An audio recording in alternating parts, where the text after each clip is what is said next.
Hello, good morning. আজকে শিশু দিবস 14 নভেম্বর। আজকে স্কুলে যাচ্ছি, মেয়ের স্কুলে। হ্যাঁ, আজকে প্রোগ্রাম আছে। তারপরে হচ্ছে আজকে স্কুলেতে, মানে স্কুলে না, স্কুলের পাশেই ডক্টর ফক্টর আসবে শেখানোর জন্য শিশু দিবস উপলক্ষে। সেটা দেখা হবে। আমারও একটু কাজও আছে, কাজেও যেতে হবে। সব কিছু মেনটেন করতে হবে আর কি। বাড়িতে কিচ্ছু কাজ গোছানো হয়নি, টুকিটাকে কিছু অল্প স্বল্প কিছু হয়েছে। একটা কিছু মানে করতে পারিনি, টাইম আর হয় না।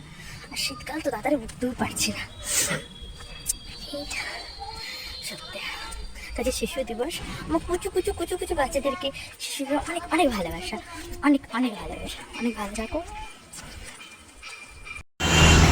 মেয়েকে স্কুলে দিয়ে আন্টির সাথে কথা বলে, স্কুলের ম্যাডামের সাথে কথা বলে কাজের দিকে যাচ্ছি। যাবো, ওখানে গিয়ে একটু প্রেজেন্ট করবো, দিয়ে বেরিয়ে চলে আসবো। যেহেতু এখানে একটু দরকার আছে, যেহেতু ডক্টর বসবেন, এইসব স্কুলের বাচ্চাদের প্রোগ্রাম, এগুলো থাকতে হবে।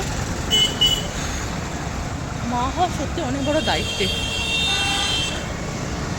ঠিকঠাক মতো পালনও কি মতো হয়তো করতে পারি না, তাই এত অভিযোগও থাকে আমার প্রতি।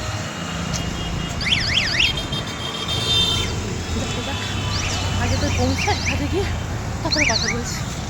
টাটা।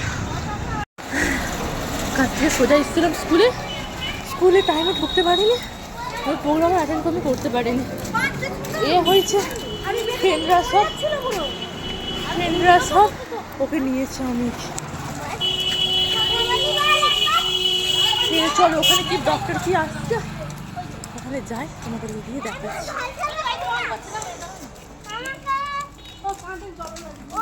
চলে এসছি এখানে ডক্টর করা হয়েছে।